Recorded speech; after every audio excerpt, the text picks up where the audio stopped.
നമസ്കാരം. ഞാൻ മാത്യു എബ്രഹാം വാഴയ്ക്കൽ. ഞാൻ ഇന്ന് വന്നിരിക്കുന്നത് പുതിയൊരു ടോപ്പിക്കുമായിട്ടാണ്. സ്പൗസൽ ഓപ്പൺ വർക്ക് പെർമിറ്റിനെ കുറിച്ച് പുതിയൊരു ഇൻഫർമേഷൻ നമുക്ക് ലഭിച്ചു.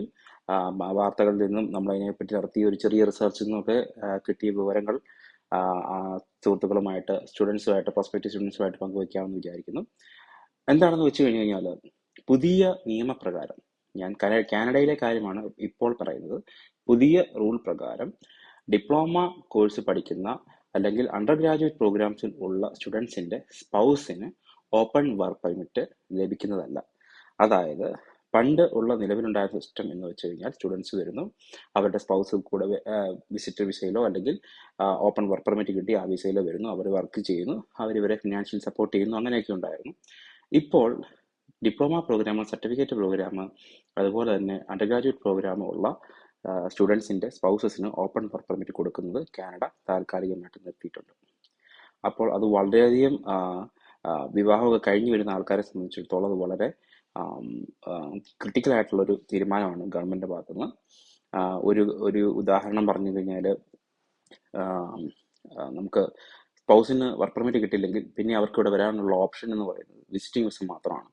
ഈ വിസിറ്റിംഗ് വിസ എന്ന് പറഞ്ഞു കഴിഞ്ഞു കഴിഞ്ഞാൽ IRCCയുടെ ഒരു വലിയ തമാശയാണ് വിസിറ്റ് വിസ എന്ന് പറയുന്നത്.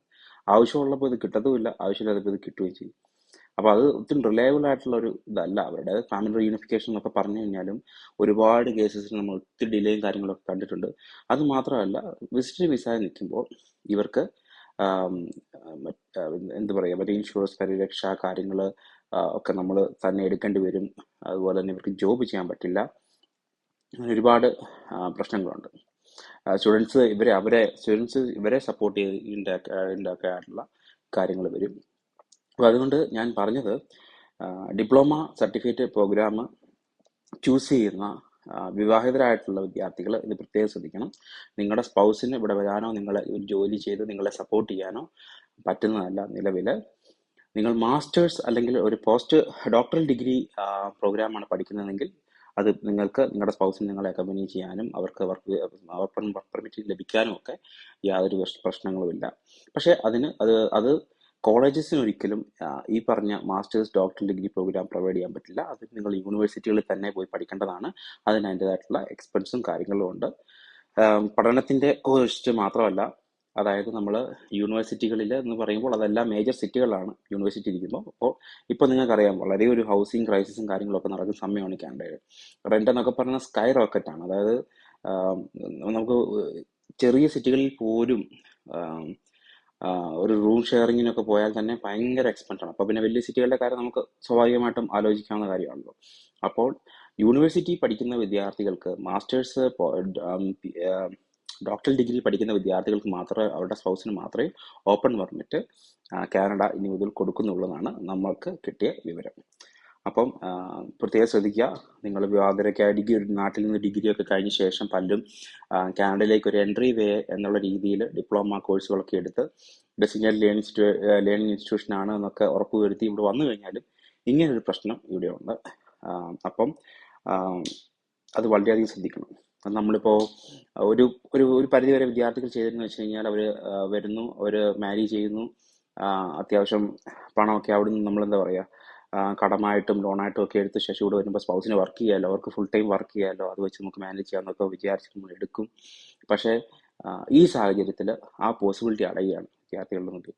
അതുപോലെ തന്നെ ഒരു ഫാമിലി യൂണിഫിക്കേഷൻ ഒക്കെ ഒരുപാട് ഡിലേ വരും. കാര്യം ഇവർ പഠിത്തം കഴിഞ്ഞ ശേഷം ഇവർ വർക്ക് പെർമിറ്റ് കയറി, അപ്പോഴും സ്പൗസിന് വർക്ക് പെർമിറ്റ് കിട്ടുന്ന കാര്യത്തിൽ ഒരു അനിശ്ചിതത്വം ഉണ്ട്. അത് നമ്മൾ വേറെ വീഡിയോ ചെയ്യുന്നതാണ്.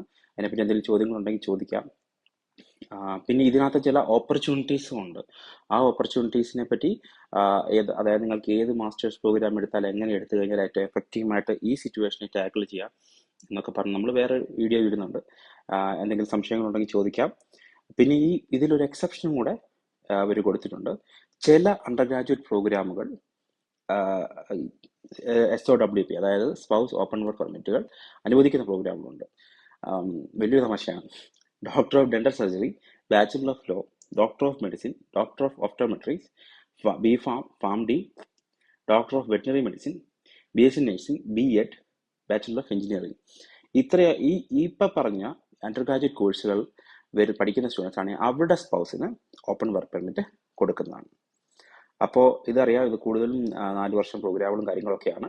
അപ്പം 4 വർഷം അത് വളരെ എക്സ്പെൻസീവുമാണ് കാര്യങ്ങളാണ്. അപ്പോൾ അതുപോലെ ഫിനാൻഷ്യലി നമ്മൾ എലിജിബിൾ ആണെങ്കിൽ മാത്രമേ ഉള്ളൂ നമുക്ക് ഈ പ്രോഗ്രാമിലേക്കൊക്കെ ചെയ്യാൻ പറ്റത്തുള്ളൂ. അപ്പം സാധാരണക്കാരന് ശരിക്കും ഒരു തിരിച്ചടിയാണ് ഇപ്പോൾ ഈ ഗവൺമെൻറ് തീരുമാനം വന്നിരിക്കുന്നത്. ഇതിപ്പോഴത്തെ സാഹചര്യം നമുക്ക് എന്താ ശരിക്കും തോന്നുന്നത് എന്താന്ന് പറഞ്ഞു കഴിഞ്ഞാൽ, കോളേജുകൾ ആവശ്യത്തിൽ ഏറെ പണം ഇന്റർനാഷണൽ സ്റ്റുഡൻസിനെ കൊണ്ട് ഉണ്ടാക്കി, ഇനി കുറച്ച് പൈസ യൂണിവേഴ്സിറ്റികളും കൂടെ ഉണ്ടാക്കട്ടെ എന്നുള്ള ഒരു നയം, ആരുടെയോ ഒരു നയമാണ് ഇപ്പോൾ ഈ തീരുമാനത്തിന് പിന്നിൽ എന്ന് നമുക്ക് തോന്നുന്നു. എന്തായാലും ഇതിനുള്ള അവസരങ്ങൾ, ഇതിനുള്ള പുതിയ വെല്ലുവിളികൾ, എന്തെങ്കിലും സംശയങ്ങൾ ഒക്കെ നമുക്ക് കമന്റിൽ ചോദിക്കാവുന്നതാണ്. നമ്മൾ കണ്ടെത്തി നമ്മുടെ ക്ലയൻസിനെ അറിയിക്കുന്നതാണ്. Okay, thank U.